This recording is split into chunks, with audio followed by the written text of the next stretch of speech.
ಸರ್ಕಾರಿ ಆಸ್ಪತ್ರೆಯಲ್ಲಿ ತಾಯಿ ಮತ್ತು ಮಗು ಸಾವನ್ನಪ್ಪಿರುವ ದಾರುಣ ಘಟನೆ. ವೈದ್ಯರ ನಿರ್ಲಕ್ಷ್ಯವೇ ಈ ಸಾವಿಗೆ ಕಾರಣ.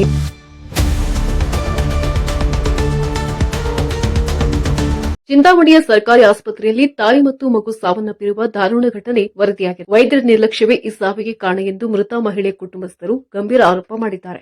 ಆಸ್ಪತ್ರೆ ಆವರಣದಲ್ಲಿ ಆಕ್ರೋಶ ಹೊರಹಾಕಿರುವಂತಹ ಕುಟುಂಬಸ್ಥರು ನ್ಯಾಯಕ್ಕಾಗಿ ಆಗ್ರಹಿಸಿದ್ದಾರೆ. ಈ ಕುರಿತು ಜಿಲ್ಲಾ ಆರೋಗ್ಯ ಅಧಿಕಾರಿ ಡಾ ಮಹೇಶ್ ಅವರು ಸ್ಪಷ್ಟನೆ ನೀಡಿದ್ದಾರೆ. ಪ್ರತಿ ತಿಂಗಳಲ್ಲಿ ನಮ್ಮ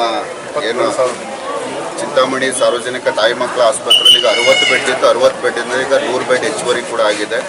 ಒಂದು ಈ ಭಾಗದಲ್ಲಿರ್ತಕ್ಕಂಥ ಬಹುತೇಕ ಕೂಲಿ ಕಾರ್ಮಿಕರಿರ್ಬೋದು, ಬಡವರು ಇರ್ಬೋದು, ಬರ್ತಕ್ಕಂಥವ್ರು ಅವರೇ. ಇವತ್ತು ತಿಂಗಳಿಗೆ 200ರಿಂದ 220 ಡೆಲಿವರಿಗಳಾಗ್ತಾ ಇದೆ. 220 ಡೆಲಿವರಿಯಲ್ಲಿ ಶೇಕಡ 48% ಮಾತ್ರ ಸಿಸೇರಿಯನ್ ಆಗ್ತಾ ಇದೆ. ಮೊದಲು 60% ಇತ್ತು. ಈಗೆಲ್ಲನೂ ಕೂಡ ಅಂತ ಒಂದೇ ದಿನ ಕಡಿಮೆ ಮಾಡೋಕ್ಕೆ ಸಾಧ್ಯ ಇಲ್ಲ, ಮಾಡ್ತಾ ಇದ್ರು.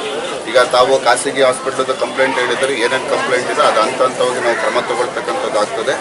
ಅದು ನ್ಯಾಯಾಂಗ ತನಿಖೆನೂ ಕೂಡ ಸೈಮಲ್ಟೇನಿಯಸ್ ನಡೀತಾ ಇದೆ. ಈಗ ಬಹುತೇಕ ಸಾರ್ವಜನಿಕ ಹಾಸ್ಪಿಟಲ್ ಈಗ 100 ಬೆಡ್ ಇದೆ, ಅದನ್ನು 150 ಮತ್ತು 200 ಒಟ್ಟು ಈಗ 300 ಬೆಡ್ ಹಾಸ್ಪಿಟಲ್ ಹೆಚ್ಚುವರಿ ಕೂಡ ಮಾಡ್ತಾ ಇದೆ. ಅದು ಸಂಬಂಧಪಟ್ಟಂಗೆ ಮಾನವ ಸಂಪನ್ಮೂಲ ಇರ್ಬೋದು, ಮನೆ ನಮ್ಮ ಜಿಲ್ಲಾ ಉಸ್ತುವಾರಿ ಸಚಿವರು ಹಾಗೂ ಈ ಕ್ಷೇತ್ರದ ಶಾಸಕರು ಅವರು ಕೂಡ ಈ ಒಂದು ಹಾಸ್ಪಿಟಲ್ ಅಭಿವೃದ್ಧಿ ಮಾಡೋಕ್ಕೆ ಅವರು ಕೂಡ ಸರ್ಕಾರದ ಮಟ್ಟದಲ್ಲಿ ಎಫರ್ಟ್ ಮಾಡ್ತಾ ಇದ್ದಾರೆ. ಸೊ ಮುಂದಿನ ದಿನಗಳಲ್ಲಿ ಈ ರೀತಿ ಏನಾಗಿದೆ ಅದು ಮುಂದೆ ಯಾರಿಗೂ ಕೂಡ ಆಗದಂಗೆ ನಿಟ್ಟಿನಲ್ಲಿ ನಾವು ಕ್ರಮ ವಹಿಸತಕ್ಕಂಥ ವ್ಯವಸ್ಥೆ.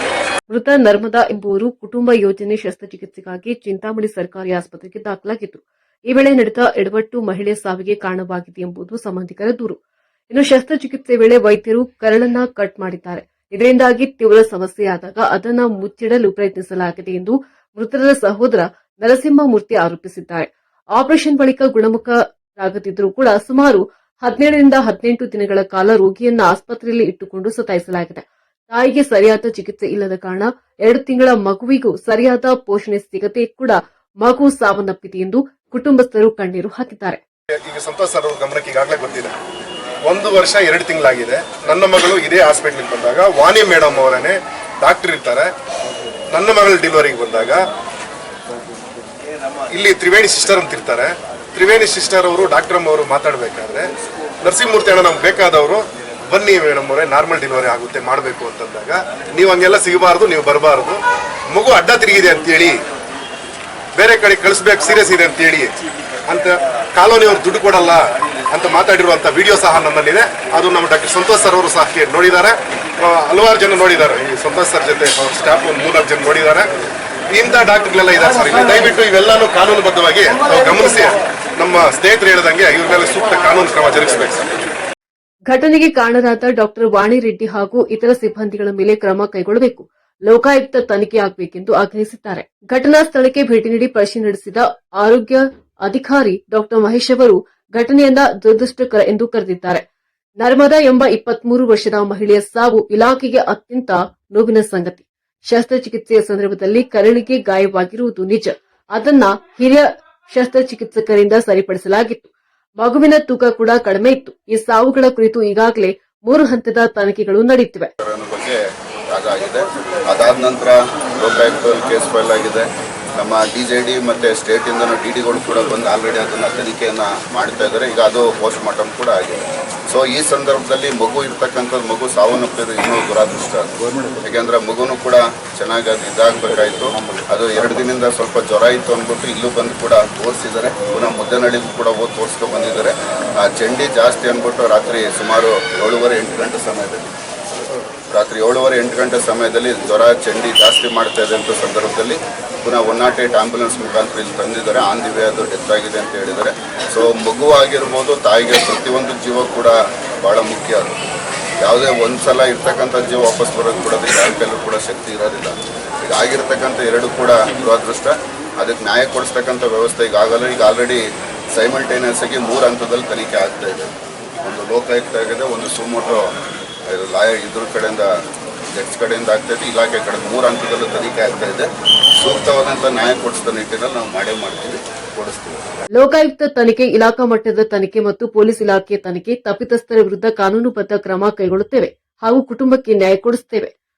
ಬಡವರ ಜೀವಕ್ಕೆ ಬೆಲೆ ಇಲ್ಲವೇ ಎಂಬ ಪ್ರಶ್ನೆ ಈಗ ಚಿಂತಾಮಣಿಯಲ್ಲಿ ಎದ್ದಿದೆ. ಒಂದೆಡೆ ತಾಯಿ ಮಗುವನ್ನ ಕಳೆದುಕೊಂಡು ಕುಟುಂಬ ಬೀದಿಗೆ ಬಿದ್ದಿದ್ರೆ, ಇನ್ನೊಂದೆಡೆ ತನಿಖೆ ಭರವಸೆಯನ್ನ ಅಧಿಕಾರಿಗಳು ನೀಡುತ್ತಿದ್ದಾರೆ. ಈ ಪ್ರಕರಣದಲ್ಲಿ ವೈದ್ಯರ ನಿರ್ಲಕ್ಷ್ಯ ಸಾಬೀತಾಗುತ್ತಾ ಮೃತನ ಕುಟುಂಬಕ್ಕೆ ನ್ಯಾಯ ಸಿಗುತ್ತಾ ಎಂದು ಕಾದು ನೋಡಬೇಕಿದೆ. ನಾನು ಯಾರಿಗೂ ಹರಾಸ್ಮೆಂಟ್ ಮಾಡ್ತಾ ಇಲ್ಲ, ಯಾವ ಡಾಕ್ಟರ್ಗೂ ನಾವು ಹರಾಸ್ಮೆಂಟ್ ಮಾಡ್ತಾ ಇಲ್ಲ, ನಾವು ಕಂಪ್ಲೇಂಟು ಕೊಡ್ತಾ ಇಲ್ಲ. ಏನು ಕೇಳ್ತಾ ಇದ್ದೀವಿ DHO ಅವ್ರಿಗೆ ಅಂದರೆ, ಇಲ್ಲಿನ ಡಾಕ್ಟರ್ಗಳು ಸಪ್ರೇಟ್ ನರ್ಸಿಂಗ್ ಹೋಮ್ಗಳು ಇಟ್ಕೊಂಡಿದ್ದಾರೆ, ಇಲ್ಲಿ ಹಾಸ್ಪಿಟ್ಲ್ ಇಟ್ಕೊಂಡಿದ್ದಾರೆ. ಅವ್ರ ಬಂಡವಾಳ ಏನು ಅಂದರೆ ಭಯ, ಬಂದಂಥ ಪೇಷಂಟ್ಗಳಿಗೆ ಭಯ ಪಡಿಸೋದು.